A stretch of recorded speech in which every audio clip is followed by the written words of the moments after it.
Ayo, apa sih barang negara itu? Dari APBN, Bu. Apanya? Apa? Gimana, Mas? Dari APBN. Apanya yang dari APBN? Pembeliannya. Oke, terus hanya APBN saja? Menurut saya BMN itu tidak hanya dari APBN, tapi bisa dari hibah atau ketentuan peraturan perundang-undangan sama keputusan hakim, Bu, seperti itu. Oke, jadi bisa dikatakan tadi ya keputusan peraturan perundang-undangan, terus kemudian dari hibah itu kalau di barang milik negara biasanya dikenal dengan istilah perolehan lain yang sah. Ya, jadi semua aset, semua barang yang diperoleh dari APBN dan perolehan lain yang sah. Ya. Terus sekarang kira-kira kalau kalian membayangkan BMN itu yang sering kalian terlintas dalam pikiran kalian gitu ya, bentuknya itu apa sih bentuk dari BMN itu? Contoh-contoh BMN. Gedung. Tanah, Bu.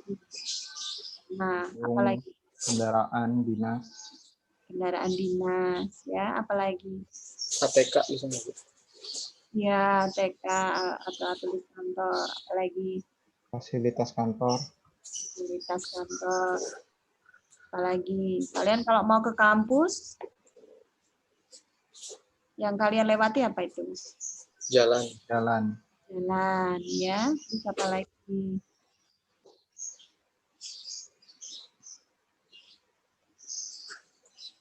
Pernah lihat pesawat kepresidenan di berita-berita? Pernah, Bu. Ya, pesawat kepresidenan itu juga contoh dari BMN. Apalagi? Bus kantor, Bu. Apa? Bus kantor.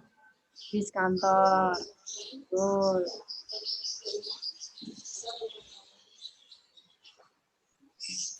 Gedung DPR itu termasuk juga, Bu, ya? Gedung. Ya, betul, gedung DPR.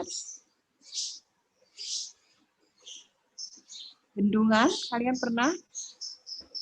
Yang rumahnya dikatakan di Wonogiri, ada Waduk Gajah Mungkur, ya. Ada yang di Jawa Timur ada apa? Karangkates, ya. Kemudian ada yang embung, ya, yang versi kecil dari bendungan. Itu semua juga barang milik negara, ya. Jadi barang milik negara ini range-nya luar biasa ya. Mulai dari yang sepele ya, sepele itu mulai dari katakan vaksin aja, vaksin yang kita sedang galakan saat ini. Itu juga salah satu contoh dari barang milik negara ya. Jadi mulai dari vaksin, kertas ya, kertas, alat suntik segala macam ya, infus yang ada di satker-satker BLU itu semua juga barang milik negara. Nah, sampai yang dalam bentuk yang luar biasa ya, misalnya tadi gedung DPR ya, kemudian irigasi bendungan, embung ya yang sangat besar, terus kemudian jembatan, jalan ya dan lain sebagainya. Itu semua adalah bentuk-bentuk BMN, barang milik negara. Nah, tentu saja ya kalau kita ngomong aset gitu ya, itu banyak yang mengatakan, alah ngapain sih kita ngurusin aset seperti itu ya. Ya udah gitu ya, kita yang penting kita sudah belanjakan, udah selesai gitu ya. Nah, banyak yang menganggapnya masih begitu. Padahal gitu ya, ujung dari belanja tadi yang dalam bentuk aset tadi gitu ya, itu justru itu disitulah letak salah satu letak dari kekayaan negara ya. Kita kalau belanja tanah gitu ya, terus kemudian dibiarin aja gitu ya. Terus nanti kalau tanahnya diakuisisi pihak ketiga bagaimana? Ya kan? Dan kita tahu bahwa tanah itu nilainya kan selalu naik ya, tidak mungkin nilainya turun. Nah, sehingga kalau kita abaikan dan tidak kita kelola gitu ya, maka besar kemungkinan bahwa aset-aset kita itu akan terbengkalai, kemudian rusak, bahkan sampai diakuisisi pihak ketiga. Ujungnya apa? ujungnya ya terjadi kerugian negara seperti itu. Nah, sehingga di sinilah ya di mata kuliah inilah kalian diajak untuk belajar ya, sama-sama belajar bareng, berdiskusi ya, kemudian brainstorming mengenai bagaimana pengelolaan barang milik negara yang ideal ya. Nah, diharapkan setelah kalian nanti kuliah mengambil mata kuliah ini, diharapkan kalian mulai terbuka ya, terbuka matanya, terbuka hatinya, terbuka ilmunya gitu ya, bahwa pengelolaan barang milik negara itu penting dan bagaimana kita harus melakukannya secara baik gitu ya. Nah, itu tujuan dari pembelajaran pengelolaan barang milik negara ini. Nah, kalian semua adalah calon-calon aset manager ya. Calon-calon aset manager yang mungkin tidak hanya di Kementerian Keuangan nanti ya. Jadi bisa jadi juga di seluruh kementerian lembaga atau bahkan kalian yang mengabdinya di pemerintah daerah gitu ya. Yang semuanya tentunya pengabdian kalian ya, yang pengabdian itu tentu saja memerlukan landasan ilmu dan nah, either dimanapun kalian nanti kalau kalian ditempatkan dalam di bagian yang mengelola aset, maka ilmu ini bisa kalian. Oke, saya akan nge-share gitu ya beberapa fakta gitu ya, beberapa beberapa data mungkin akan membantu kalian untuk lebih membuka mata gitu ya, membuka mata betapa pentingnya pengelolaan barang milik negara ini. Nah, di sini kita bisa lihat ya dari tahun 2009 sampai 2018 aset ya, pertumbuhan asetnya yang luar biasa. Dan sekarang bahkan di tahun 2020 ini sudah sangat naik ya di sini. Karena sekarang dengan program revaluasi aset yang terakhir di 2019 kalau nggak salah ya, maka nilai aset tetap kita di pemerintah Republik Indonesia itu sudah mencapai 10.000 triliun. Wow, itu ya luar biasa ya. Nah, bisa kita lihat di sini.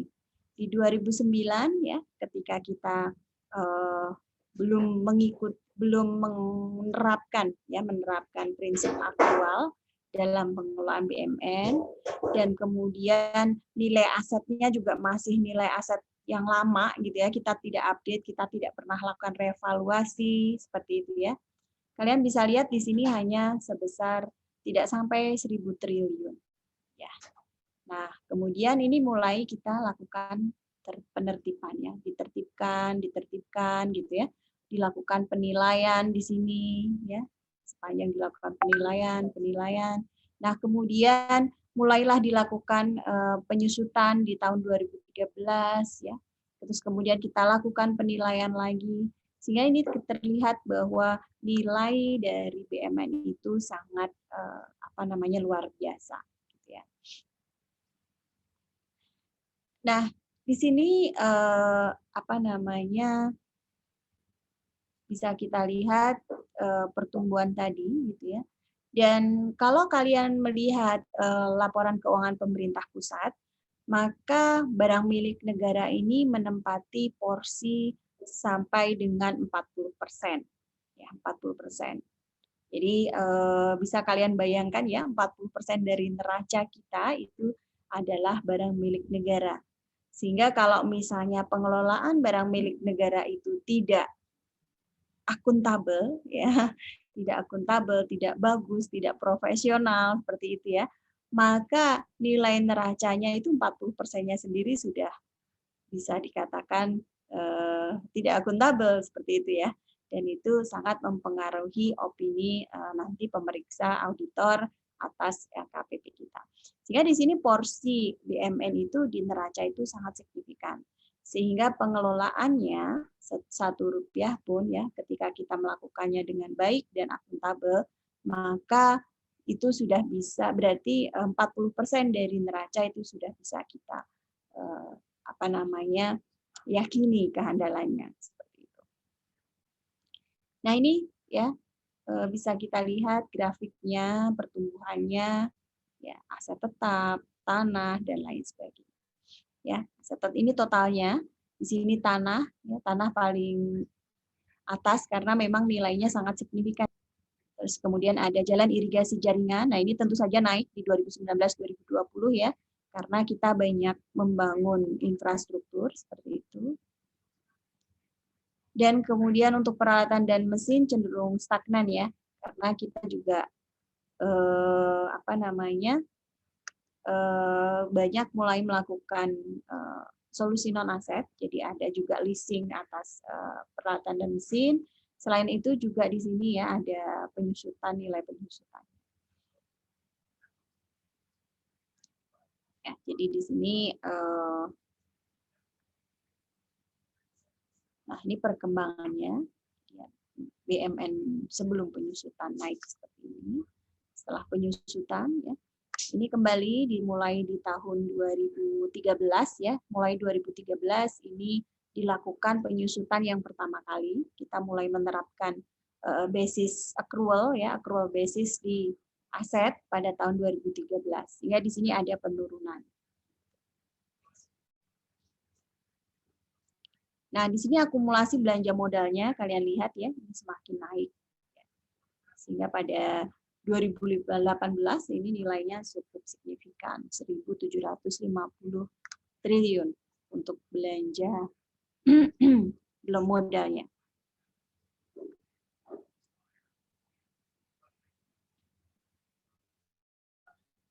Nah, di sini kalian bisa lihat ya perbandingan total BMN dengan total aset yang sampaikan kurang lebih 40%-nya ya. 40% dari aset itu merupakan barang milik negara. Ya. Jadi ini di 2019 ini kan semakin naik.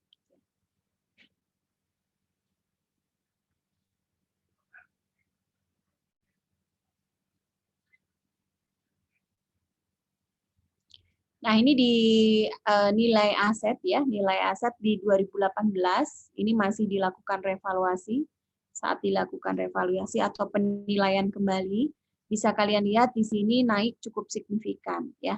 Dari 2.300 triliun di akhir 2018 ini sudah langsung 6.400. Dan kalau kalian melihat lagi grafik di tahun 2020, maka ini naik lagi nih. Gitu ya. Dan itu sudah mencapai nilai 10.000 triliun kurang lebih. Nah, semua ini menandakan atau mengimplikasikan bahwa nilai aset itu sangat signifikan di neraca ya. Sehingga ketika kita melakukan pengelolaannya dengan baik, maka bisa kita simpulkan neracanya juga 40%-nya juga sudah bisa dikatakan baik.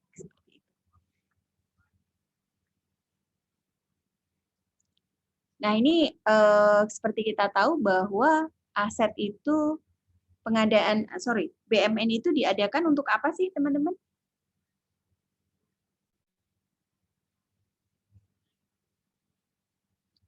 Pengadaan BMN ditujukan untuk apa? Menunjang kinerja pemerintah, Bu, dalam menjalankan tugasnya. Oke, untuk pelaksanaan TUSI. Selain itu untuk apa lagi? Sebagai fasilitas masyarakat juga, Bu. Ya, fasilitas ya. Jadi di sini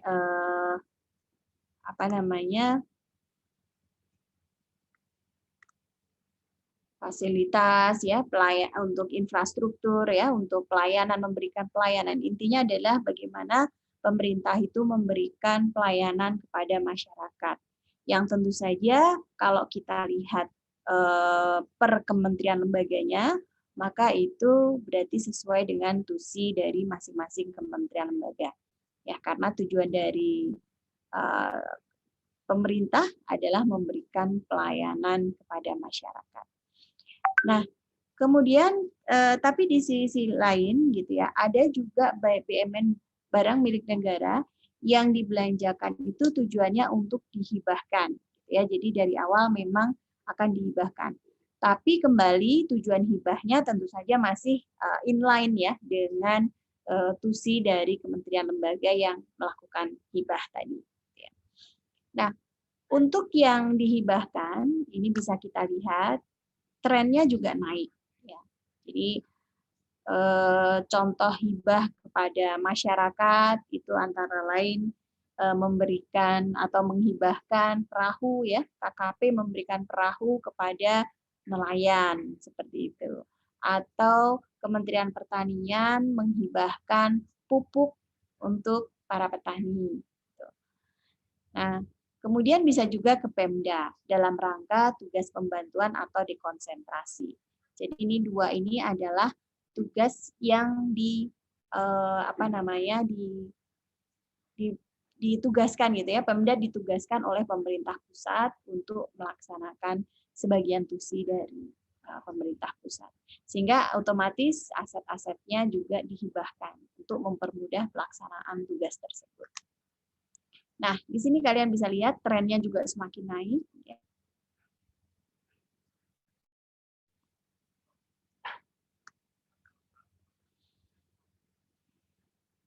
Nah, kemudian juga kita juga tahu bahwa BUMN itu barang milik negara itu selain digunakan untuk tusi, maka pada prinsipnya BUMN itu juga bisa menjadi underlying aset, ya, jadi underlying SBSN. Teman-teman pernah mendengar sukuk? Pernah, Bu. Pernah, Bu. Nah, Bu. Nah, apa itu sukuk? Obligasi syariah bukan, Bu? Iya, betul, obligasi syariah ya.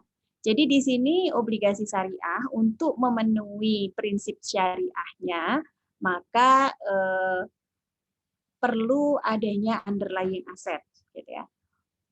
Bukan jaminan, bukan, tapi ini adalah underlying assetnya. Jadi seperti ini. Kalau dengan obligasi syariah gitu ya, nanti pihak yang menerbitkan obligasi tersebut itu seolah-olah menjual gitu ya, menjualnya gitu ya ke publik ya. Nah, nanti publik itu seolah-olah dia nanti yang akan menyewakan lagi aset yang sudah dijual oleh pihak penerbit. Kepada apa? Kepada penerbit gitu ya. Jadi penerbit masih bisa pakai asetnya gitu. Nah, sehingga di sini hasilnya atau returnnya itu bukan berbentuk bunga gitu ya, sesuatu yang dilarang gitu ya sesuai dalam prinsip syariah. Jadi bukan bunga, tetapi seolah-olah ini adalah hasil sewa seperti itu. Nah, hal ini juga diterapkan di pemerintah melalui sukuk tadi.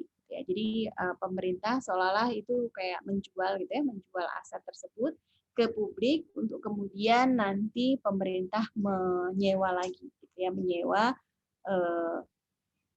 aset tersebut, gitu ya. Nah, sehingga di sini tidak ada tidak ada bunga yang terlibat dalam transaksi ini, tetapi lebih pada hasil sewa return atau juga bisa sering disebut bagi hasil. Ada yang menyebutnya juga bagi hasil. Nah, ini konsep kalau di akuntansi sering disebut sale and leaseback. Nah, ini kita bisa lihat bahwa tren aset atau BUMN yang digunakan sebagai underlying aset itu semakin meningkat.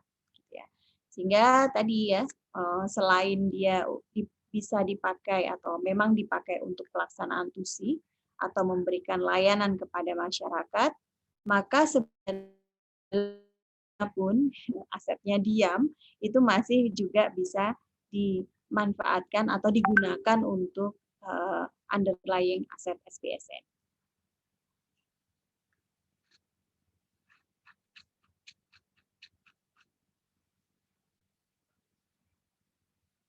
Oh ya, nanti kalau selama kelas kalian kalau mau minum boleh ya, minum apa aja lah, minum air putih, minum kopi boleh ya, nggak usah sungkan-sungkan aja ya. Ya nggak boleh makan ya, kalau makan semua. Gitu ya. Siap, Bu. Baik, Bu. Kalau makan nasi Padang berarti kalian neraktir 26 termasuk saya. Loh, saya salah ya. Kiri ini.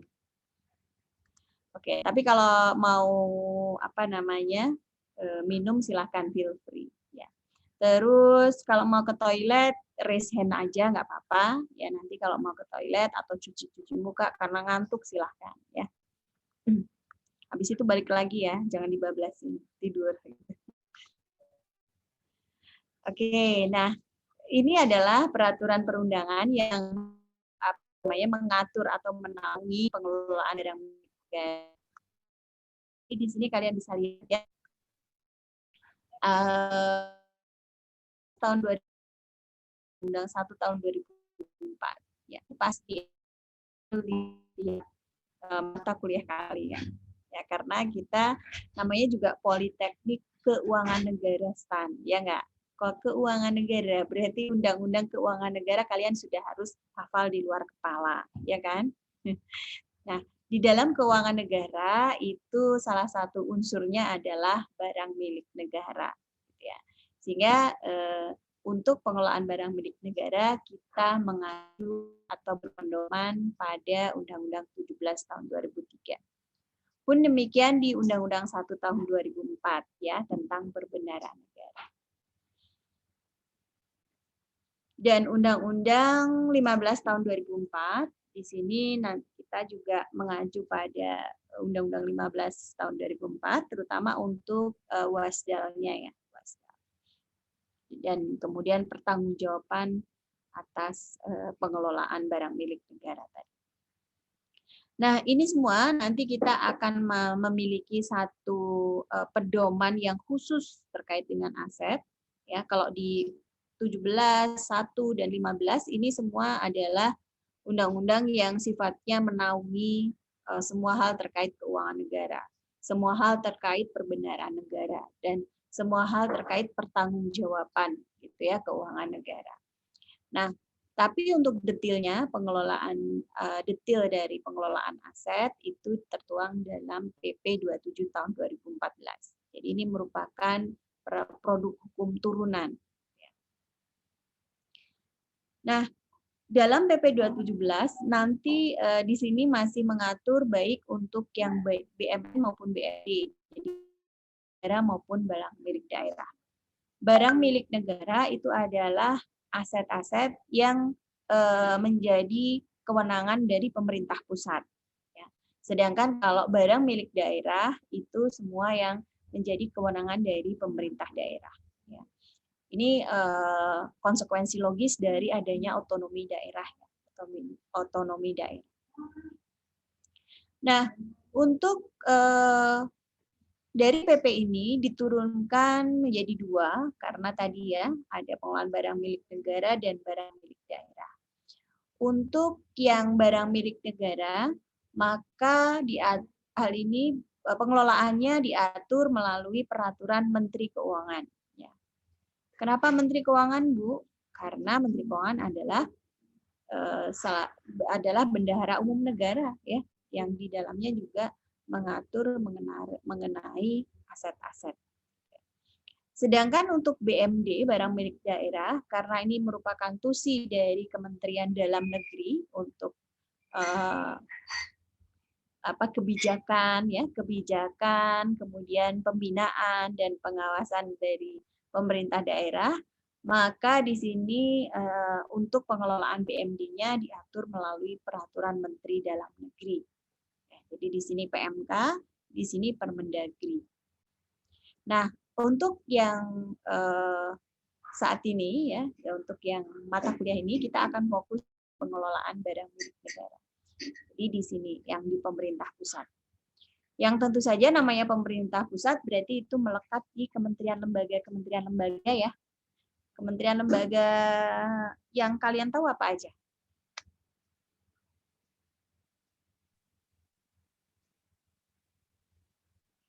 Kementerian Keuangan jelas sih. PKS. Apalagi nih?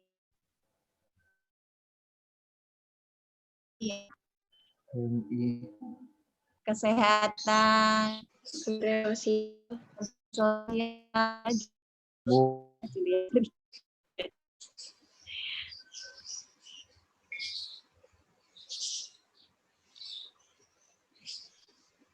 ya, BNPB, Perikanan, Kemenko Marves, ya, yang banyak, pokoknya banyak sekali ya. Total kalau tidak salah itu ada 89 lah ya, 89 kementerian lembaga. Ya.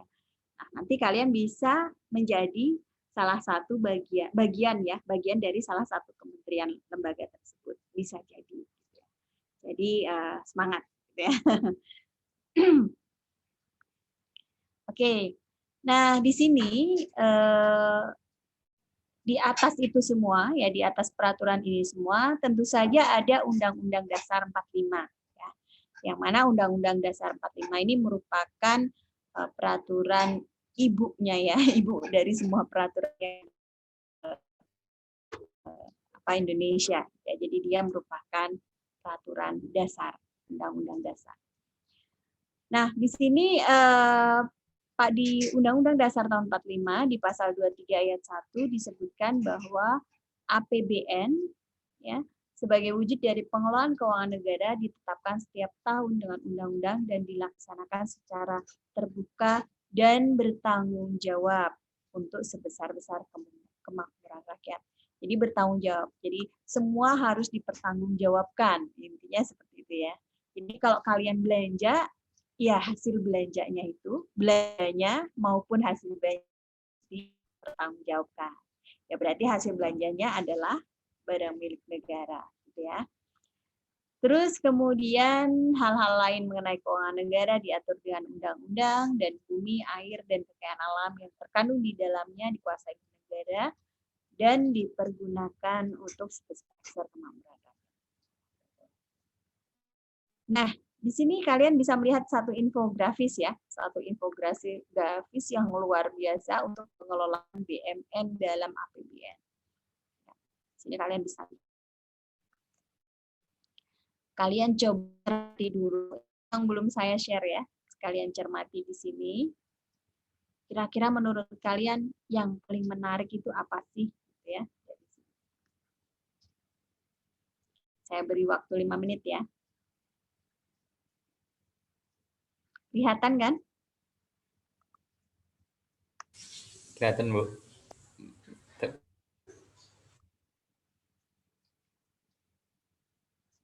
Kurang Maya ya. Segini kali ya.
Oke, gimana?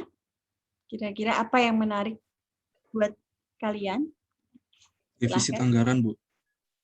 Iya, defisit anggaran. Menurut Mas Fahri seperti apa? Pendapatannya lebih kecil daripada pengeluarannya, Bu. Oke, terus Eh, bagaimana kontribusi atau hubungan pengelolaan BUMN ini dalam defisit tadi? Mungkin penerimaan dari pendapatannya kurang, Bu, ya, di tahun-tahun belakangan ini, seperti penerimaan pajak atau hibah dan PNBP-nya. Oke, jadi kira-kira apa yang kaitan dengan pengelolaan BUMN-nya dengan defisit anggaran apa? Jadi kalau BUMN kan dia menunjang ya, Bu, ya. Berarti ada BUMN yang efisien dalam pengerjaannya, seperti yang di situ ada cost efisiensi ya, ada BUMN idle. Jadi BUMN idle tadi saya baca dia BUMN yang berupa bangunan atau tanah yang tidak digunakan atau tidak difungsikan untuk penyelenggaraan fungsi yang sudah ditentukan, seperti itu. Oke, jadi kontribusinya untuk cost efisiensi ya? Iya. Hubungannya dengan tadi defisit berarti untuk you are on track already, gitu ya. Kamu sudah di on track nih. Gimana ya? Ya, untuk memperkecil kita harus Pengelolaan aset semakin baik. ya, jadi harus cost efisiensinya ya. Jadi Iya, betul. cost efisiensi itu juga menyumbang gitu ya, menyumbang atau berkontribusi dalam APBN gitu ya. Jadi kalau tadi disebutkan apa namanya, Bu, penerimaan negaranya lebih kecil gitu ya dibandingkan pengeluarannya. Nah, ini kan berarti ada gap, ya kan?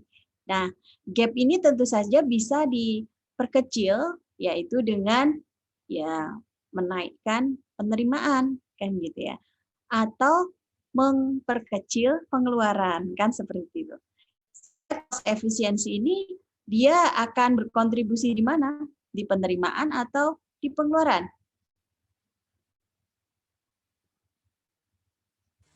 Pengeluaran mungkin. Ya, Bu. Pengeluaran ya, Bu. pengeluarannya semakin kita efisienkan ya, semakin kita perkecil. Sehingga di sini kita harapkan nanti gap-nya akan semakin kecil. Nah, selain itu kalian juga perlu ini ya, tadi karena sudah diangkat sama Mas Fahri ya, defisit. Nah, berarti tadi ada satu lagi nih, berarti kita harus meningkatkan penerimaannya. Nah, meningkatkan penerimaan melalui barang milik negara, kira-kira mungkin nggak? Mungkin, Bu. Bu. Mungkin ya, dari mana dong? Penyewaan mungkin, Bu, leasing. Ya, betul. Apalagi? Pendapatan negara bukan pajak, Bu. Iya, dari PNBP-nya ya, PNBP Ya. yang berasal dari aset. PNBP dari aset itu bisa melalui tadi yang disebutkan Mbak Atika, bisa melalui pemanfaatan ya, yang salah satunya adalah melalui sewa. Ya, jadi case-case tadi yang diangkat sama Mas Firdaus ya tadi ya, Mas Irfan atau Mas Firdaus tadi, yang mengenai aset-aset idle seperti itu ya, maka ini kan sayang sekali ya enggak? Sayang sekali aset idle itu kok terbengkalai begitu saja.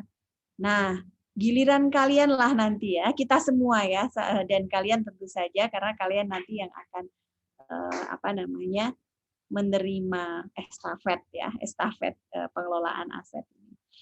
Nah, kita ya udah BUMN idle sayang banget, kita maksimalkan penggunaannya, kita maksimalkan pemanfaatannya, sehingga nanti kita bisa harapkan PNBP akan naik dari pengelolaan BUMN idle tadi ya, sehingga nanti ke depan nggak ada lagi namanya BUMN idle gitu ya, semuanya harus aset itu sudah harus digunakan, harus bekerja gitu ya, bekerjanya either untuk tusi maupun yang tidak sesuai tusi tapi ada return, ada hasil gitu ya. Jadi nanti ini sesuai dengan pesan Bu Menteri ya. Jadi oke, kita jangan dikerjain aset nih gitu ya. asetnya tidur, kita mati-matian gitu ya, mati-matian hitung apanya lah gitu ya, kita harus administrasi segala macam. Jangan gitu ya. Kita harus menjadi aset manager, tidak hanya aset administrator. Kita buat ya mereka bekerja, aset-aset tersebut bekerja, sementara kita bisa tidur kan gitu ya. Jangan dibalik gitu ya. Capek banget kalau dibalik seperti itu. Sehingga di sini kita juga mengharapkan kontribusi aset ya untuk menghasilkan PNBP bagi negara ini ya, penerimaan negara bukan pajak. Nah, sehingga diharapkan ya kita nanti gap-nya juga akan gap defisitnya akan semakin kecil. Nah, sehingga kalian bisa, maaf, kucing saya lompat-lompat. Jadi namanya harapkan bahwa sebenarnya kontribusi BMN dalam APBN ini sangat luar biasa potensinya, gitu ya. Jadi bisa tidak hanya dari sisi penerimaan negaranya ya, jadi kita bisa potensi untuk menambah PNBP-nya, tapi juga dari sisi pengeluaran ya kita bisa lakukan cost efisiensi di sana. Sehingga dengan demikian kontribusi BUMN itu akan sangat luar biasa dalam memperkecil gap tadi. Oke, good ya Mas Fahri ya, poin yang bagus untuk diangkat. Ada lagi kira-kira isu dalam infografis ini yang perlu kalian angkat, yang bisa kalian angkat? Tentunya saya tertarik sama ini, Bu. Ya. Yang paling bawah tuh yang 2018 revaluasi aset ya kalau misalnya. Itu SB. Jadi itu kan SBSN kan pemerintah kayak menjual aset-asetnya. Dan kita lihat ya sorry Mas Irfan, tidak menjual secara fisik. Itu ya. Jadi sale and leaseback, tapi tidak ada transfer of ownership di sini. Jadi ini lebih untuk memenuhi tadi untuk memenuhi prinsip sehingga yang diberikan return itu bukan bunga. Gitu. Oke, lanjut Mas Irfan. Jadi yang saya lihat ini kan SBSN kan kayak total aset pemerintahnya segini bukan? Atau gimana? Atau ya, malah jumlah SBSN untuk tahun 2019 itu cukup meningkat. Apakah berarti masyarakat tuh udah mulai sadar atau gimana? Jadi bisa meningkat setajam itu? Jadi, saya masih bingung sih di situ. Maksud SBSN itu tuh apakah lebih aset yang pemerintah seolah-olah jual ke masyarakat atau banyaknya SBSN yang telah terjual? Oke, jadi yang ada di sini ya Mas ya, yang ini ya. Kursor saya kelihatan? Kelihatan. Yang ini ya maksudnya? Iya. Oke, jadi di sini yang dimaksud dari underlying asset meningkat, ini bisa kita bilang bahwa aset-aset atau BUMN yang digunakan sebagai underlying asset itu semakin banyak ya, nilainya semakin besar ya. Jadi kita tahu bahwa tujuan obligasi ya, karena sukuk adalah salah satu jenis obligasi ya. Tujuan menerbitkan obligasi itu untuk apa?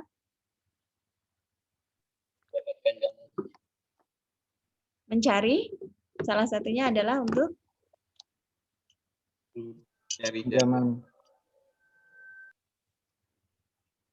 mencari pembiayaan ya, gitu ya, mencari pendanaan untuk apa? Ya untuk salah satu penerimaan gitu ya, salah satu pendapatan dalam APBN. Gitu ya. Tadi yang dibilang gap-nya defisit ya, gap defisit. Kita tahu bahwa penerimaan APBN itu bisa berasal dari pajak ya. Terus selain pajak apa lagi? PNBP tentu saja.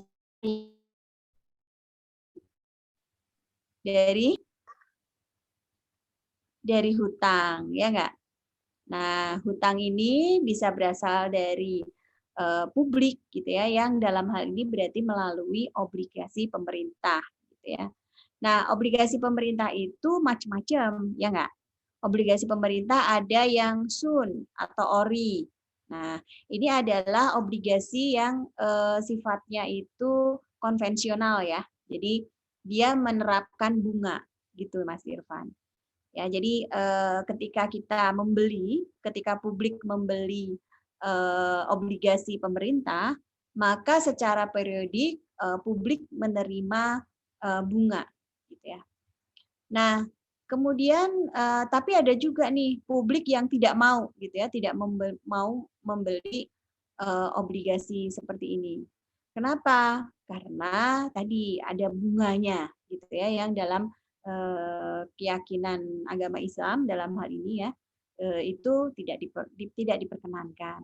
Sehingga pemerintah kemudian menangkap gitu ya, menangkap aspirasi tersebut untuk kemudian menerapkan atau menerbitkan obligasi yang berdasarkan prinsip syariah gitu ya, yaitu sukuk tadi. Nah, kalau kalian pahami bahwa di Islam itu tidak diperkenankan ya, prinsip bunga itu tidak diperkenankan. Sehingga di sini harus ada harus ada underlying asetnya. Yang mana underlying aset itulah yang membuat transaksi itu tidak lagi menjadi transaksi riba gitu ya. Transaksinya bukan transaksi riba lagi. Gitu ya. Jadi hasil yang diberikan kepada publik setiap periodenya itu bukan lagi merupakan bunga, karena bunga tadi riba ya. Sehingga di situ lebih bersifat seolah seperti bagi hasil gitu ya, seperti bagi hasil. Nah, di sini tentu memerlukan kehadiran underlying aset, Mas. Gitu ya. Nah, seiring dengan semakin banyaknya gitu ya, semakin tinggi nilainya obligasi sukuk yang diterbitkan oleh pemerintah, ini tentu saja memerlukan underlying aset yang semakin besar, kan gitu ya. Nah, sehingga dengan kata lain itu BMN di sini itu menjadi salah satu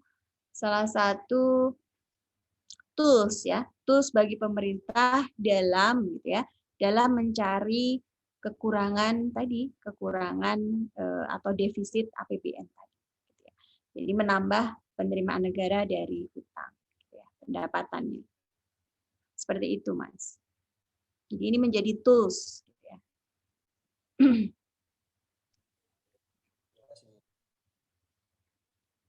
Bisa dipahami, Mas Irfan? Ya, Bu, dapat dipahami, Bu.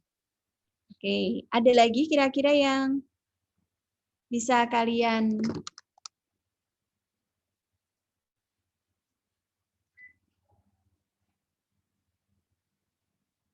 yang menurut kalian menarik? Ada lagi, teman-teman? Izin Bu, Silahkan. tapi nggak tahu Ibu benar apa enggak ini pendapat saya. Nggak apa-apa, kita diskusi aja ya, teman-teman. Jangan takut salah ya. Jadi santai aja kita. Oke, apalagi nih?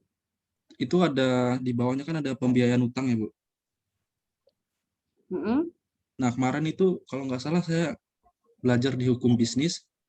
Jadi kalau kita berhutang atau terjadi kepailitan itu akan ada barang jaminan seperti itu. Nah, apakah nanti jika kita berhutang ke depannya kepada negara lain, nah itu nanti jaminannya akan berakibat pada BMN kita atau gimana itunya Bu? Apa sih namanya peraturannya kalau kita tidak bisa melunasinya? Oke, ini yang mana nih, Mas? Kaitannya yang mana nih? Kaitannya dengan pembiayaan utang. Ya, pembiayaan utang yang berasal dari SBSN atau gimana? Utang pemerintah kan? Iya, utang pemerintah, Bu. Utang pemerintah. Mungkin yang konteksnya Mas Fahri ini lebih ke utang pemerintah yang falas ya, berarti ya? Karena tadi ngomong negara lain. Iya, Ibu. Ya. apakah bisa, gimana maksudnya? Apakah bisa di luar negeri mengklaim aset kita gitu, atau gimana? Lebih ke dampaknya sih Bu sebenarnya. Kalau kita kan, kita tahu kan banyak dari kita, dari Indonesia kan melakukan utang untuk memenuhi infrastruktur mungkin ya, untuk mengejar daya saing kepada negara lain dan Ya. sebagaimananya. Sehingga di Indonesia makin banyak melakukan perhutangan. Nah, di situ jika Indonesia ibaratnya amit-amit ya, maksudnya kita ekonomi kita hancur banget gitu. Jadi kita nggak bisa sama sekali untuk melunasi utang-utang itu. Nah, itu pasti ada perjanjian di awal kan Bu, dengan negara yang kita melakukan hutangnya. Ya, kalau Ya. kita nggak bisa melakukan pembayaran, apakah barang milik negara yang ada di negara kita itu akan diakuisisi oleh negara lain, seperti itu. Oke, kalau masalah hukumnya saya mungkin kurang ini ya, kurang apa namanya, kurang kompeten untuk menjawab ya. Nanti kalian, karena ini berarti kan hukum internasional berarti ya, hukum internasional. Nanti kalian bisa diskusikan ke Pak Adit ya, kalau untuk masalah hukum, atau Pak Imam tadi, Pak Imam Muhasan. Oke, saya lebih akan fokuskan ke contohnya mungkin ya, contoh negara yang kemudian apa namanya pilot seperti itu. Kalian mungkin pernah mendengar kasus Yunani? Nah, Bu, Ya, apa itu, Mas? Kasus Yunani. yang itu yang keterpurukannya besar-besaran itu bukannya, Bu? Yang nggak sanggup bayar utang hingga nilai mata uang juga turun drastis gitu, Bu. Iya, jadi Yunani mengalami bangkrut ya, pilot juga. Ya, Bu. Jadi apakah mungkin Bu, misalnya ditanya gini, apakah mungkin negara itu bangkrut atau pilot? Bisa. Kapan itu terjadi? Ya ketika dia ininya terlalu banyak gitu ya, apa namanya, hutangnya terlalu banyak sehingga burden dari si negara itu sudah, maksudnya sudah di luar kemampuan perusahaan negara tersebut untuk menghasilkan penerimaan ya. Jadi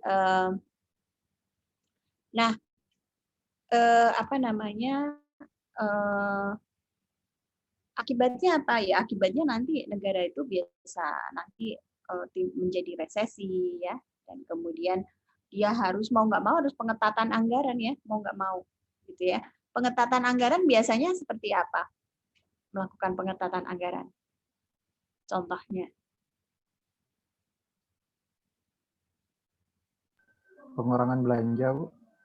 Ya, pengurangan belanja itu apa contohnya?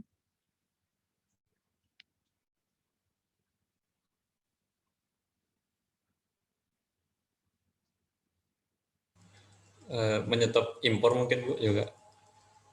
Impor jelas. Apalagi nih? Belanja apalagi?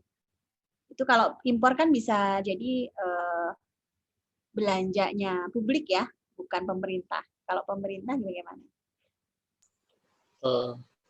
Karyawan di-cut kali gitu.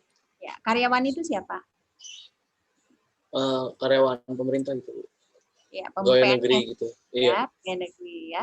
Pegawai negeri di-cut nih, karena pegawai negeri itu kan salah satu ini ya. Iya, salah satu komponen belanja yang besar ya enggak? Iya, Bu. Cut, belanja pegawai cut gitu ya. Nah, dari sini aja kita sudah bisa membayangkan impact-nya, ya enggak? Dengan banyaknya pegawai negeri yang kemudian diputuskan hubungan kerjanya atau kemudian tidak dibayar gitu ya. Apa yang terjadi? Tingkat pengangguran, ya enggak? Penganggurannya tinggi gitu ya. Nah, nanti juga selain tingkat pengangguran tinggi ya, kemudian juga konsumsi akan ngedrop ya, jatuh ya. Karena kalau apalagi kalau komposisi PNS itu sangat besar ya, jumlah PNS sangat besar, otomatis konsumsi nasional akan semakin turun, dan itu juga akan semakin berdampak pada semakin resesi itu semakin dalam ya. Nah, jadi apa namanya, itu dampak dari sisi pegawai saja, dari sisi tenaga kerja saja. Belum belanja-belanja yang lain, ya. Nanti akan ada akibatnya pada belanja kesehatan. Belanja kesehatan juga mau dipotong, katakan. Belanja pendidikan dipotong. Impact-nya luar biasa, ya. Jadi impact dari dipotongnya belanja kesehatan tentu saja yang dipertaruhkan adalah kesehatan masyarakat, ya enggak? Nah, itu luar biasa. Nah, ini apakah itu bisa terjadi? Ya bisa. Contohnya Yunani tadi. Di Indonesia bagaimana? Ya jangan sampai lah ya kalau Indonesia ya. Makanya justru kita ini ya gitu ya, kita menjadi garda terdepan gitu ya, garda terdepan supaya ini tidak terjadi di Indonesia. Tapi apakah mungkin? Ya mungkin terjadi di suatu negara.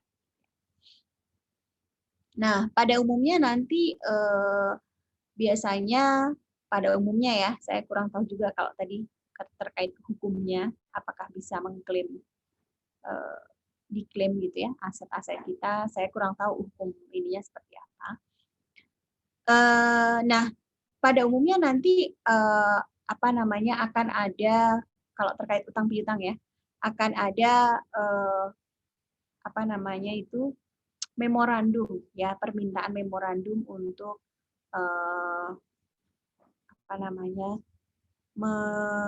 mengubah atau kemudian mempermudah persyaratan hutangnya. Jadi misalnya nanti memorandum untuk pembebasan bunganya atau memorandum untuk pemutihan sebagian hutangnya atau sebagian dari bunganya seperti itu. Atau perpanjangan temponya ya supaya tidak jatuh tempo di saat yang tadi gitu ya, saat yang terjadi resesi udah gitu jatuh tempo pula gitu ya. Nah, ini luar biasa pasti dampaknya. Sehingga satu pemerintah ketika dihadapkan pada kondisi demikian ada kecenderungan untuk melakukan memorandum atau syarat ya, melunak ya, meminta pelunakan syarat gitu ya. Jadi bisa dari sisi temponya, bisa dari sisi bunganya, tingkat bunganya gitu ya, dan lain sebagainya.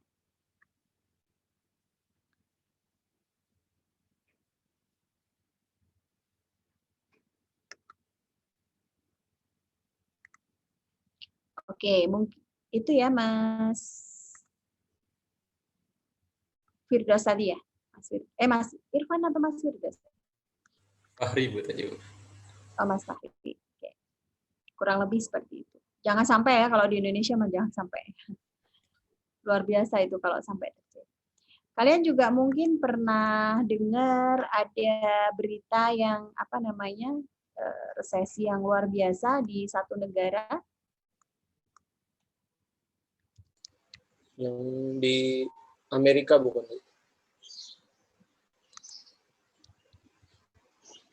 Yang luar biasa? Saya ingatnya tahun 2008. Ya, 2008 itu berarti subprime mortgage ya. Terjadinya subprime mortgage. Kalian masih ingat pernah dengar Zimbabwe? Oh iya. Pernah ya, di krisis ekonomi yang dihadapi oleh Zimbabwe sehingga dia terjadi hiperinflasi ya, hiperinflasi.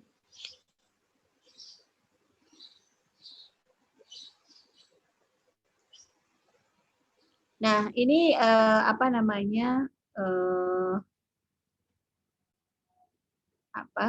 hal-hal seperti ini mungkin dihadapi oleh suatu negara. Indonesia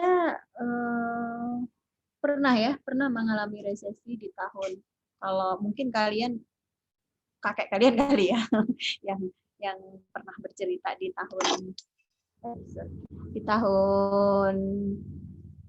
sekitar 66, 67 gitu ya. Itu juga pernah mengalami resesi ya, sampai pemerintah nggak sanggup membayar gaji pegawai. Terus kemudian sampai ada pemotongan nilai rupiah, itu juga pernah dilakukan di tahun-tahun tersebut. Terus kemudian mungkin yang masih segar, yang bukan segar sih, mungkin kalian pernah lebih familiar ya, di tahun 98 saat krisis moneter ya, tidak hanya di Indonesia, tetapi Indonesia terdampak, salah satu yang terdampak paling parah ya. Itu bahkan waktu itu tingkat suku bunga itu naik dengan sangat tajam ya, dari semula sekitar ya normal lah ya 12% segala macam, pada masa-masa itu sampai 37%, bisa kalian bayangkan ya, 37% bunganya, tingkat bunga. Nah ini tentu suatu hal yang tidak kita inginkan ya, tapi alhamdulillah saat itu bisa terselesaikan dengan waktu itu almarhum Pak Habibie ya, yang kemudian dengan teknokrasinya, pendekatan teknokrasinya itu malah justru bisa mengantarkan kurs rupiah yang tadinya sampai $1 setara dengan 17-18 ribu saat itu ya, hampir 20 ribu, $1 20 ribu, kemudian bisa turun sampai $1 hanya 5 ribu atau 6 ribu saat itu. Jadi ini luar biasa nih pendekatan teknokrat dari Pak Habibie waktu itu ya. Nah, untuk saat ini jangan sampai lah ya kita menghadapi hal seperti itu karena dampaknya akan sangat luar biasa. Apalagi saat ini kita menghadapi pandemi ya, yang nggak mau belanja kesehatan itu pasti akan sangat besar. Ya, belanja kesehatan dimanapun gitu ya, di negara manapun di seluruh dunia saat ini sangat besar. Jadi jangan sampai terjadi. Oke, di sini kita beberapa stakeholder yang terkait dalam pengelolaan barang milik negara ya. Jadi ini semua kementerian lembaga jelas ya. Semua kementerian lembaga, terus kemudian juga di sini yang terkait lainnya adalah internal dari Kementerian Keuangan ya, di sini internal Kementerian Keuangan. Dan tentu saja semuanya muaranya berada pada DJKN. Ya.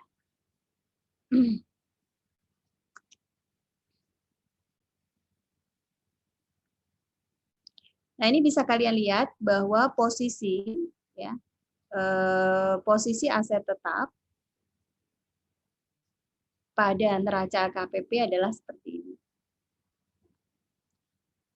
Jadi 6.325 triliun.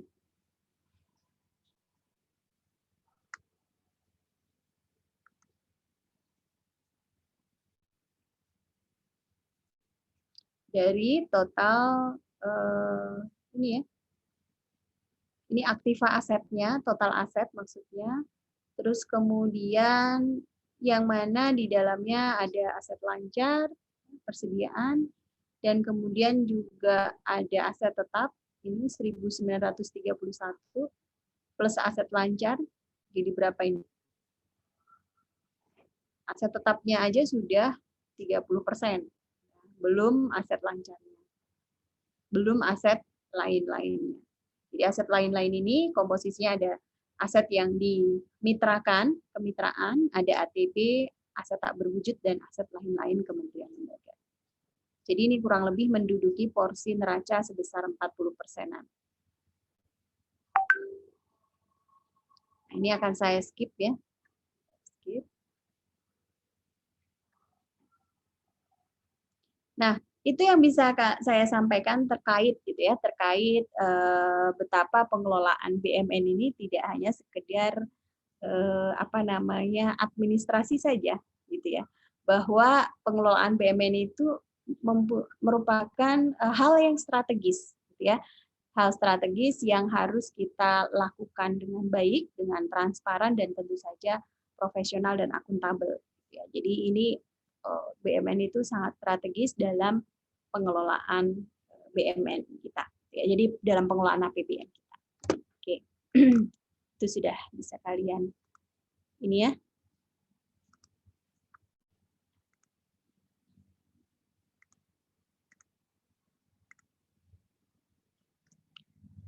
Oke, kemudian kita masuk di materi.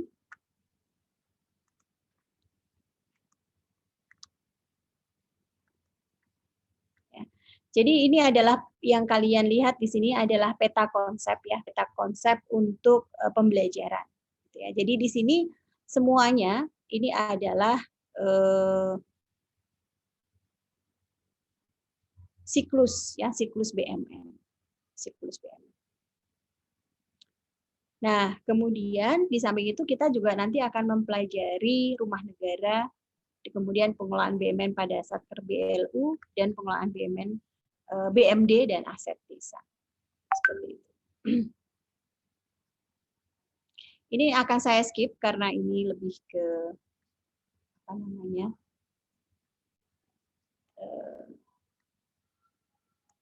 KBN ya, dari sisi KBN.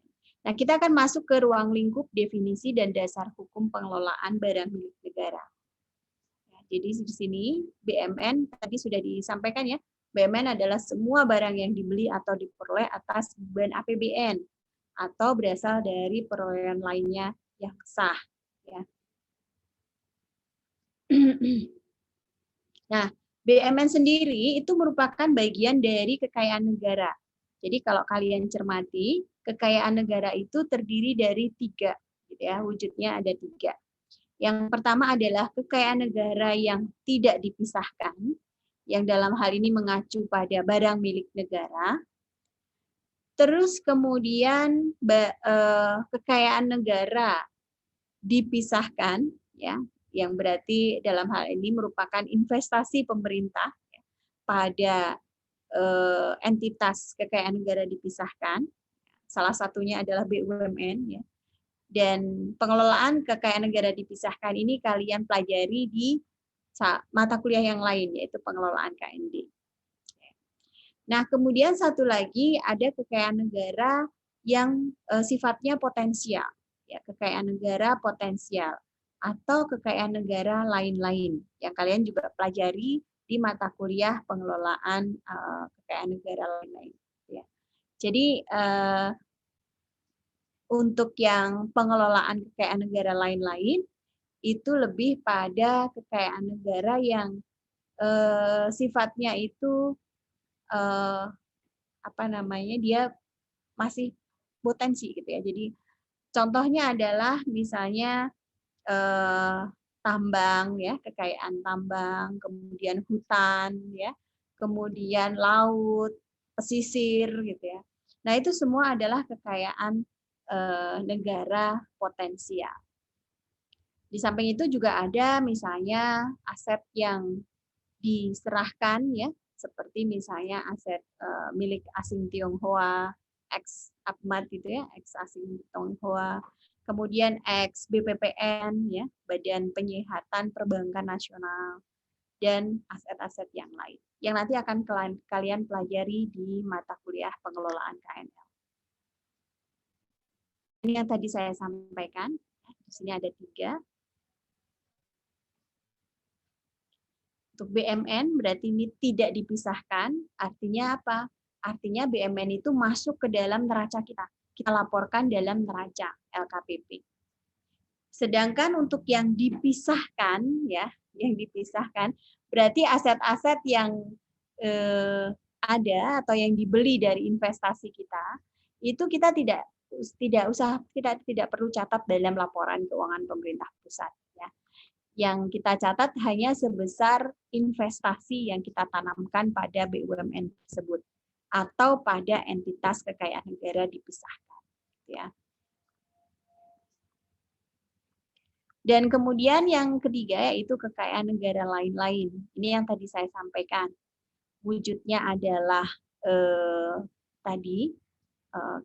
tambang gitu ya, kekayaan negara potensial seperti tambang, kemudian hutan, kemudian kekayaan alam hayati ya yang ada di hutan, di laut gitu, pesisir dan lain sebagainya. Nah, kemudian juga aset tadi bekas milik asing Tionghoa, barang muatan kapal tenggelam, aset ex-BPPN ya, dan aset bank dalam likuidasi, barang rampasan dan yang lain. Nah, untuk yang kekayaan negara lain-lain ini sangat menarik ya, terutama ketika kita ngomongin kekayaan negara yang wujudnya tadi tambang, kemudian hutan, pesisir gitu ya. Luar biasa sekali. Nah, inilah yang sedang dilakukan penilaiannya oleh teman-teman atau oleh rekan-rekan kita di Direktorat Penilaian ya di DJKN. Jadi di sini kita sudah mau ke depan itu sudah mau menilai kekayaan negara potensial. Jadi tadi tambang, sumber mineral, ya, geotermal dan lain sebagainya. Itu saat ini sedang kita lakukan kita ya untuk penilaiannya. Nah, disinilah nanti kita akan mempelajari pengelolaan BUMN. Nah, ini dasar hukum yang tadi sudah saya sampaikan. Kerangkanya juga sudah tadi ya, sudah disampaikan di awal tadi. Paket Undang-Undang Keuangan Negara itu maksudnya 3 tadi ya.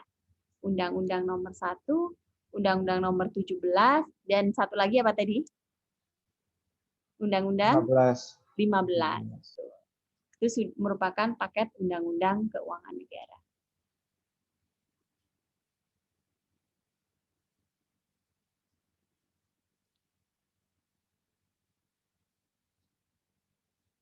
Nah, nanti untuk PP 27 tadi yang saya sampaikan bahwa di pemerintah pusat itu nanti diatur melalui berbagai macam PMK, Peraturan Menteri Keuangan, sedangkan untuk yang BMD diatur melalui Permendagri.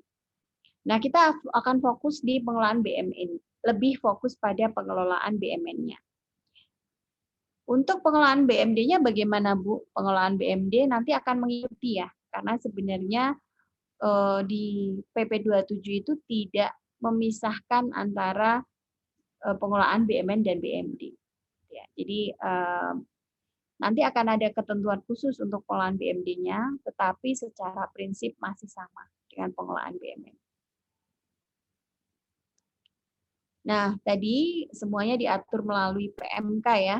Jadi di sini ada PMK mulai dari perencanaan, pengadaan, gitu ya, pemanfaatan, penilaian, pemusnahan, UASDAL-nya. Ya, itu semua nanti diatur melalui PMK.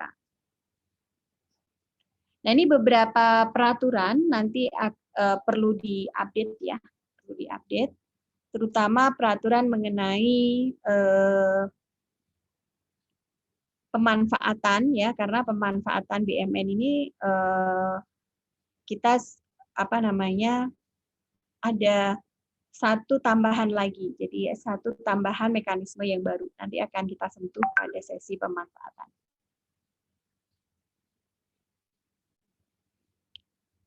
Oke, ini karena sudah azan ya teman-teman, kita break dulu atau bagaimana?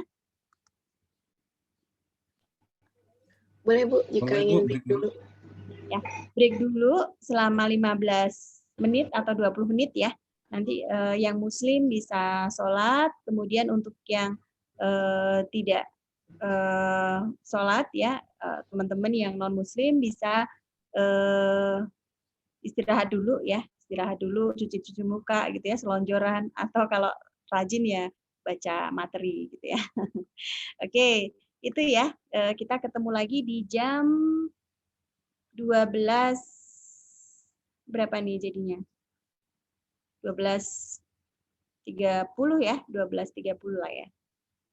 12.30. Siap, Bu. Saya akan stop video dan mute, tapi tidak live ya. Siap, Bu. Baik, Bu. Baik, Bu. Jadi BUMN itu apa sih ya? Tadi sudah kalian diskusikan semua tadi ya. BUMN itu ini Bu, semua barang yang dibeli dari APBN.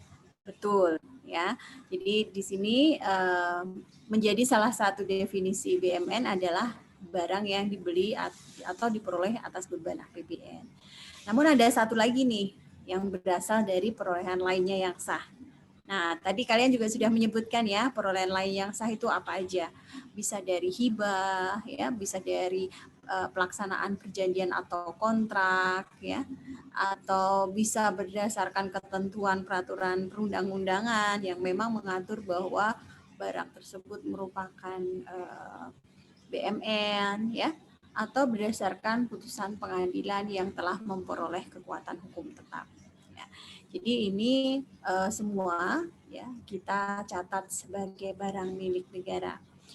Contohnya gimana Bu? Contohnya banyak banget ya. Barang yang diperoleh dari hibah, contohnya adalah hibah dari negara sahabat ya, dari donor, terutama ketika misalnya Indonesia mendapatkan bencana. Nah, itu banyak biasanya hibah-hibah yang diperoleh dari negara sahabat gitu ya.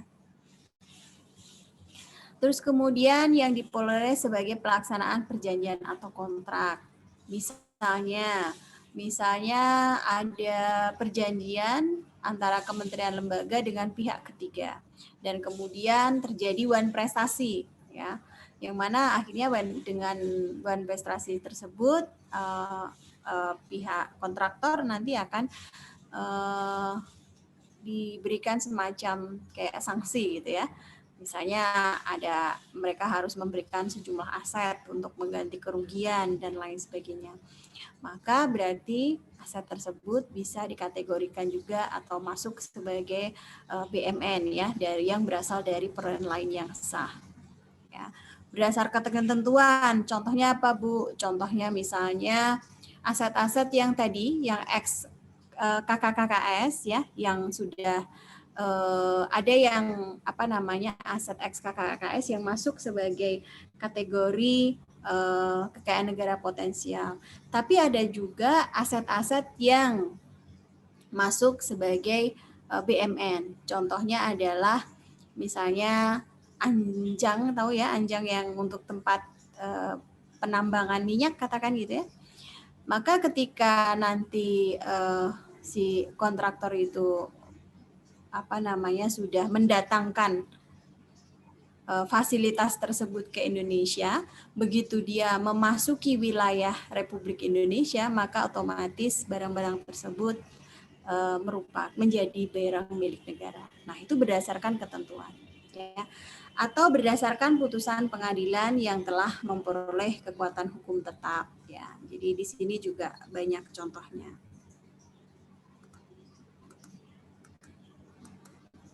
Nah, untuk yang tadi berasal dari hibah itu bisa dari luar pemerintah pusat, pihak-pihak di luar pemerintah pusat maupun dari pemerintah negara lain. Contohnya tadi ya, ketika ada bencana atau kemudian misalnya juga bisa dari pemerintah daerah ya.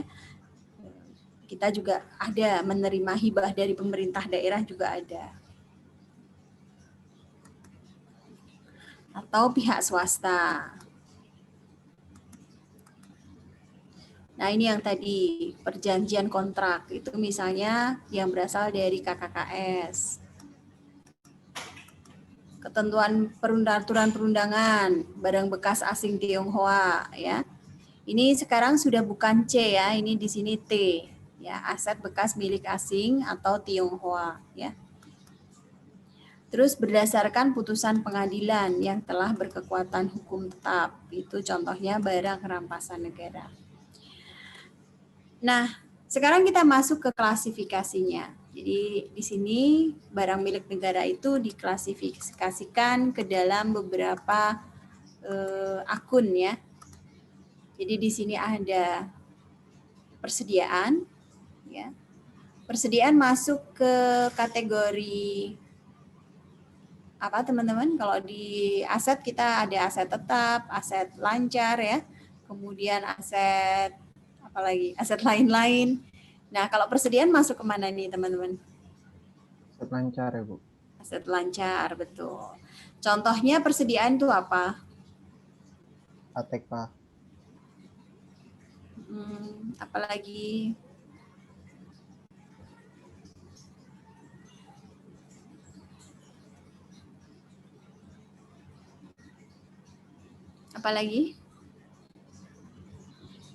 Obat-obatan. obat-obatan ya, termasuk kemarin vaksin ya. Oke, banyak ya, contoh-contohnya banyak. Tanah jelas ya, tanah nggak usah diomongin lagi ya. Terus peralatan dan mesin contohnya apa?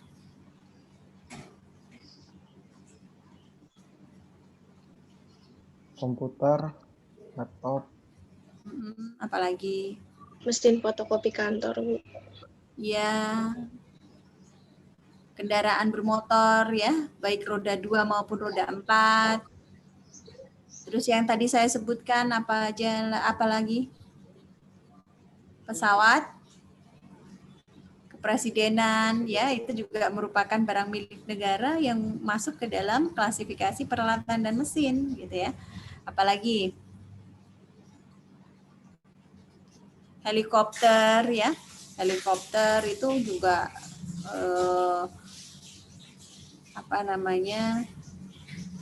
ke Polri dan kemudian Kementerian Pertahanan, Kemenhan itu mempunyai aset berupa helikopter.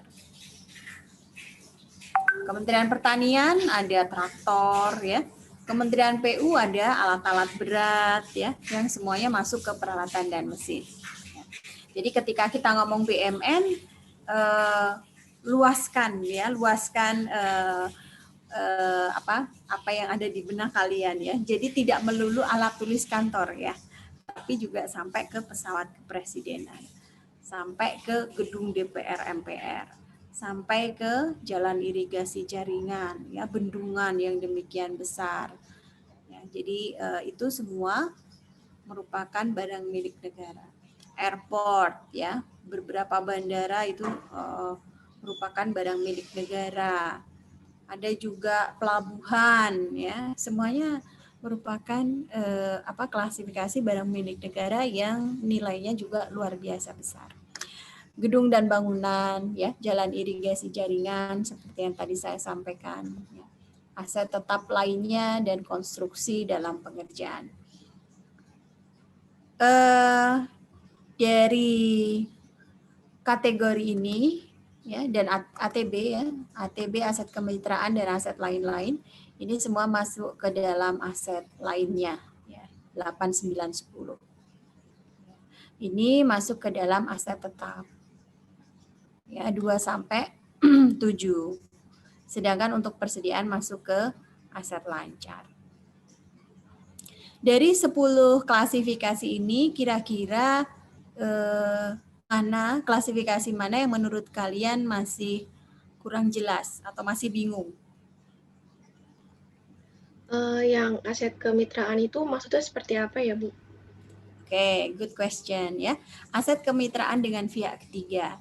Nah, di sini saya akan memperkenalkan konsep ini ya. Jadi nanti kalau ketika pemerintah tadi ya memanfaatkan aset, ya, tadi karena kita pengennya aset tersebut bekerja, kita tidur, ya enggak sih?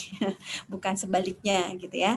Maka ketika aset itu dimanfaatkan dengan pihak ketiga, dengan harapan tadi kita mendapatkan PNBP tadi gitu ya, maka di sini berarti economic benefit atau manfaat ekonomi atas barang tersebut kira-kira berada di pemerintah atau di mitra.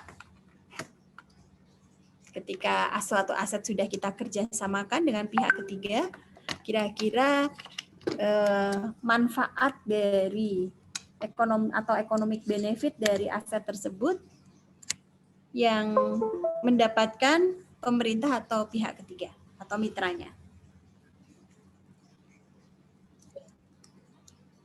Mitranya mungkin, Bu. Ya, mitranya ya kan. Sehingga di sini ya ini adalah aset lancar.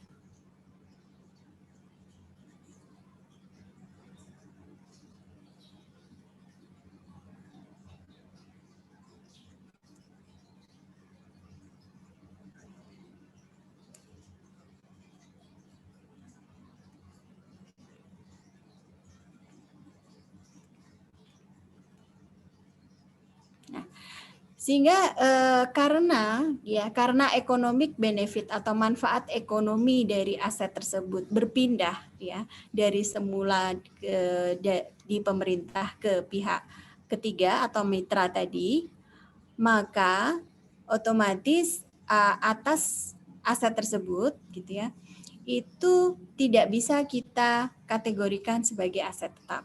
Ya, kalian tahu bahwa salah satu karakter yang dimiliki aset tetap adalah adanya kontrol atas manfaat ekonomi. Ya, jadi kalau kalian masih ingat yang di akuntansi, karakteristik dari aset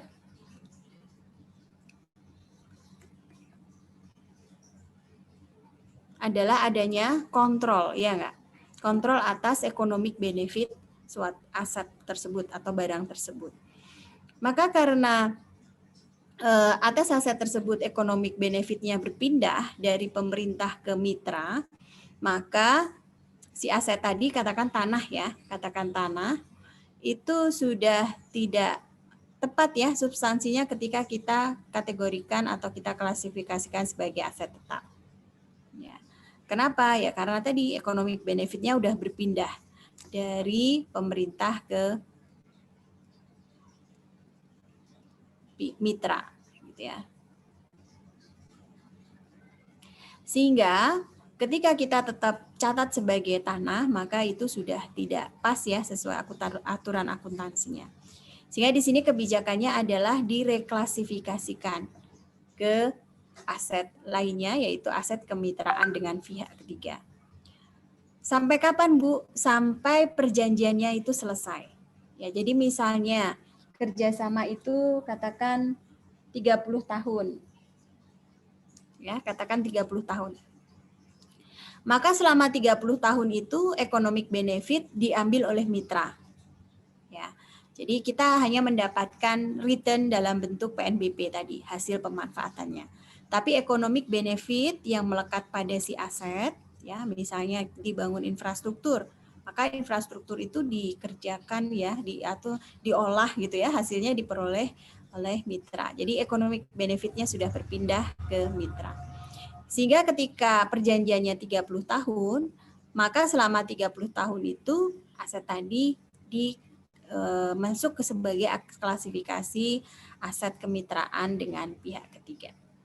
Ya, tidak lagi menjadi aset tetap ya, atau tanah, karena tadi economic benefitnya sudah berpindah. Kalau sudah selesai bagaimana Bu perjanjiannya? Kembali ya, kita reklas balik lagi ke aset tetap sesuai dengan substansinya. Maka di sini kalau kalian melihat breakdown aset kemitraan dengan pihak ketiga, maka di sini bisa jadi di dalamnya ada tanah ya, ada bangunan,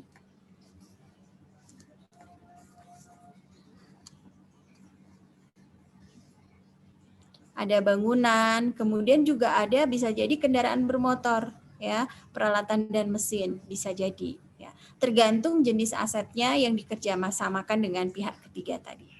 Ya, jadi di dalamnya bisa kalau kita breakdown itu bisa macam-macam. Kira-kira bisa dipahami Mbak Atika?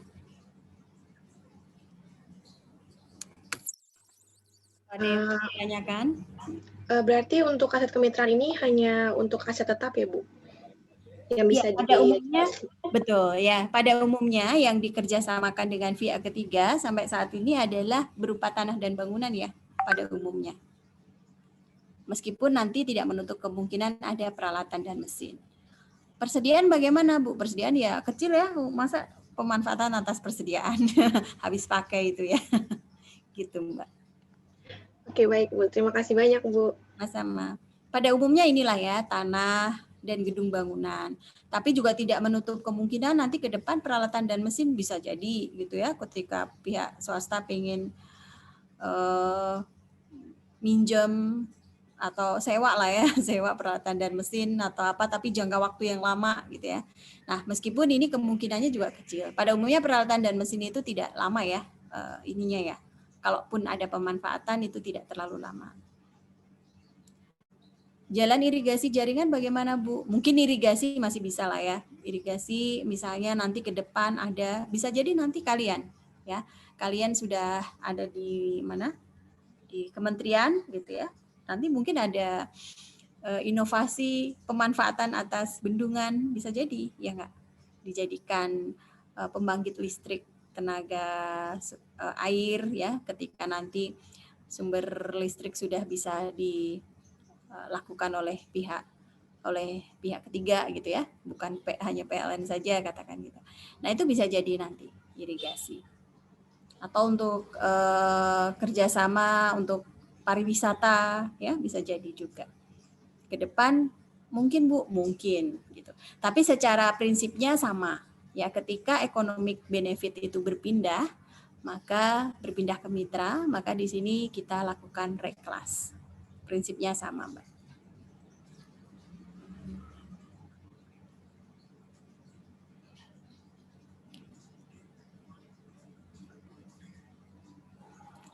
Nah, di sini ada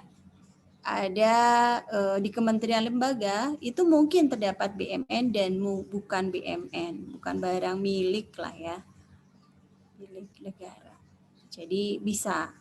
Jadi tidak semua yang di kementerian lembaga otomatis itu BMN, enggak. Jadi ada juga yang bukan barang milik negara. Nah ini contohnya tanah wakaf. Nah ini tanah wakaf ini banyak di Kementerian Agama ya, di Kementerian Agama itu banyak tanah wakaf. Ini bukan BMN ya, karena memang akad dari pemberi wakaf ya, pemberi wakaf itu bukan untuk pemerintah ya, tapi pada umumnya diniatkan untuk misalnya makam atau tempat ibadah, atau kemudian mungkin untuk pendidikan atau kesehatan gitu ya. Tapi itu semua harus sesuai dengan wasiat lah ya, harus sesuai dengan akad dari pada saat dilakukan wakaf tadi. Ya, dan ini bukan barang milik negara. Dan ini dicatat pada umumnya di Kementerian Agama. Terus ada lagi nanti yang kalau kalian nanti baca laporan BMN ya, nanti di catatan atas laporan BMN ya, CAL BMN. Ini kalau kalian ingat notes to financial statement nggak? Waktu kalian belajar akuntansi? Masih ingat? Bagian dari laporan keuangan itu ada notes to financial statement. Ya. Sedikit ingat, Bu. Oke. Nah, ini CAL BMN itu fungsinya seperti itu. Ya, CAL BMN ini bagian dari caleg. Ya. Tapi dia catatan atas laporan keuangan. Tapi CAL BMN ini khusus terkait barang milik negara saja. Ya, sedangkan caleg barang milik negara plus ya, plus yang lain-lain termasuk di dalamnya uang dan lain sebagainya. Nah, di CAL BMN ini nanti kalian akan lihat di situ ada barang milik pihak ketiga gitu ya. Barang milik pihak ketiga ya. Nah, ini juga sama, ini bukan BMN ya. Tetapi biasanya pada saat Satker melakukan inventarisasi gitu ya. Inventarisasi ini proses nyocokin antara yang di lapangan dengan yang ada di catatan ya. Jadi dan ini dilakukan setiap periode. Ketika dia ke lapangan untuk melakukan invent, barang ini ada gitu ya. Tapi kita tahu gitu ya, itu bukan dibeli dari APBN, bukan pula perolehan lain yang sah. Jadi itu misalnya barang yang dititipkan pihak ketiga ya. Ada loh pegawai yang ke kantor itu bawa kulkas sendiri ya. Ada yang bawa komputer sendiri banyak gitu ya. Terus ada yang kemudian bawa apa lagi ya? Selain itu, printer sendiri gitu ya. Terus kemudian pegawai tersebut sudah mutasi gitu ya, udah mutasi entah kemana gitu ya, barangnya masih di situ banyak. Terus biasanya gimana? ditanya, ini gimana mau diambil nggak? Ya udahlah pakai aja situ gitu ya. Tapi mau diambil nggak gitu ya? Ah enggak lah, nanti dia ku ambil kapan-kapan. Nah ini kan bingung nih ya gitu ya. Nah akhirnya dicatat di barang milik pihak ketiga. Gitu ya. Nanti di caleg ada di catatan laporan BUMN-nya gitu ya. Nah jadi ini biasanya barang-barang remeh-temeh gitu ya, tapi dilalahnya kok ketangkep gitu ya pada saat invent. Ya kalau yang invent itu pegawai baru nggak ngerti, asal dikasih barcode semua ya nggak sih? Kasih barcode semua, cetek masuk ke catatan semua. Begitu ini loh, kok ini seolah-olah aset baru gitu ya. Ini aset baru kok belum dicatat tahun kemarin. Lah ya gimana Mbak gitu ya, orang ini asetnya si pegawai yang sudah mutasi seperti itu. Nah ini apa namanya, atas aset-aset ini pada umumnya nanti laporkan sebagai BUMN pihak ketiga. Dan ini bukan BUMN ya, nggak masuk neraca, jangan gitu ya, salah nanti gitu ya. Makanya kalau invent, nah nanti kalian sebagai ini ya, itu harus siap ya kalau suruh invent ya. Nah itu biasanya kalian nggak yang langsung terjun sendiri gitu, nggak gitu ya. Kalian nanti ditemanin apa namanya, yang senior yang sudah tahu sejarah barang-barang gitu ya, barang-barang di situ. Ini muternya kemana, ini kemana gitu ya. Kalau nggak ada temennya gimana Bu? Ya minta temen gitu ya, nanti salah nanti. Pak nanti salah loh Pak, ini aset-aset yang bukan BUMN nanti tetap saya masukkan di laporan invent takutnya gitu. Nanti kalian biasanya akan ditemenin ya. Nah ini adalah prinsipnya. Sri Mulyani melalui kuliah umum manajemen BUMN ya. Di sini nanti kalian harus ini ya, nonton. Atau kita nonton sekarang ya. Kenapa kok dia bisa disebut negara maju dan kita negara berkembang? Kalau saya perhatiin sistemnya adalah mereka tuh asetnya kerja keras ya, yang tadi saya bilang. Orangnya kerja biasa-biasa aja. Kalau di Republik kita orang kerja keras banget, asetnya tidur-tidur aja. So there's difference ya. Jadi nanti bedanya gitu ya. Nah, kita jangan mau ya dikerjain aset ya. Nanti kalau kalian sudah lulus dari PKN STAN, kita berdayakan aset tersebut ya. Jadi biar aset tersebut yang kerja keras ya. Kita mengerjakan yang lain yang lebih strategis ya enggak sih? Yang strategis itu ya, bukan lebih strategis ya, tapi yang strategis. Jadi nanti kita akan lebih berkembang. Nah di sini artinya apa? Artinya Bu Sri Mulyani ini sudah mempunyai konsep bahwa pengelola aset itu bukan aset administrator loh, gitu ya. Jadi kita sudah berpindah ya paradigmanya, bukan aset administrator loh kita itu, gitu ya. Nah, ini kita dicoret gede. Bukan aset administrator. Kita adalah aset manager. Ya, kitalah yang memanage aset tersebut supaya aset tersebut bermanfaat maksimal, gitu ya, optimal ininya pemanfaatannya, gitu ya.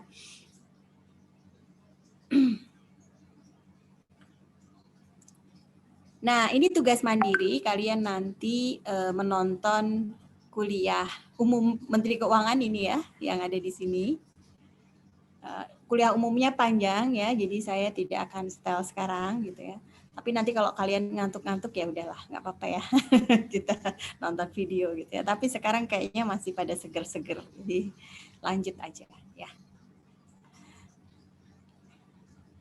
Kemudian buat tulisan singkat maksimal 1 halaman. Apa urgensi mempelajari pengelolaan BUMN bagi saya? Tadi sebagian sudah ada bocoran ya tadi di paparan yang sebelumnya. Nanti tetap saya share gitu ya, dan itu akan sangat bagus buat kalian untuk source menulis ini. Ini Pak Beta, ini dosen yang ada di sebelah, kita skip aja. Ini tadi sudah saya sampaikan ya. Sudah saya sampaikan, ini juga sudah.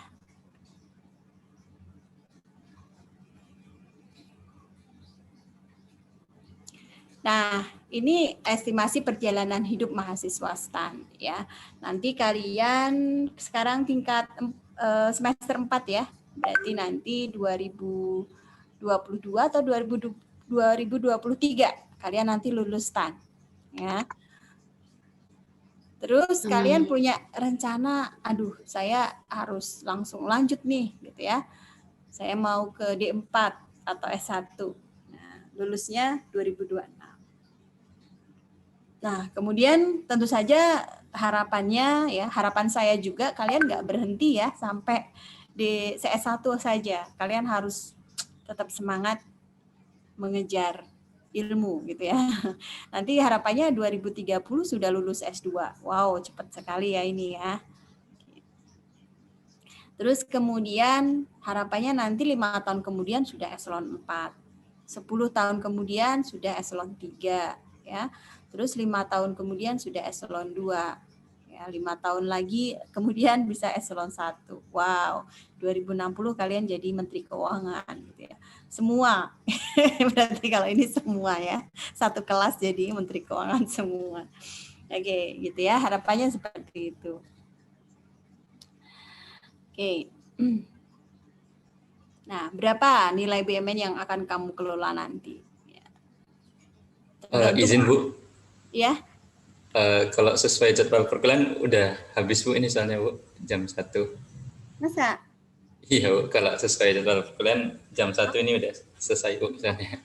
Saya belum mempertanggungjawabkannya. Bagaimana ini ya? Oke, sebentar ya, saya stop share dulu. Kita foto dulu ya.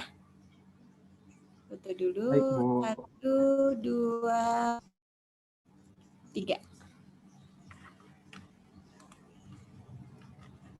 Untuk TPS nanti saya lanjutkan nanti ya, teman-teman ya. Nanti sama saya ngobrol dulu dengan Pak Ubed. Takutnya nanti saya salah. Oke, sebentar untuk portalnya.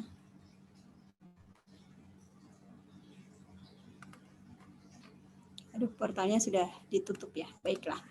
Oke, ya teman-teman untuk diskusinya yang luar biasa.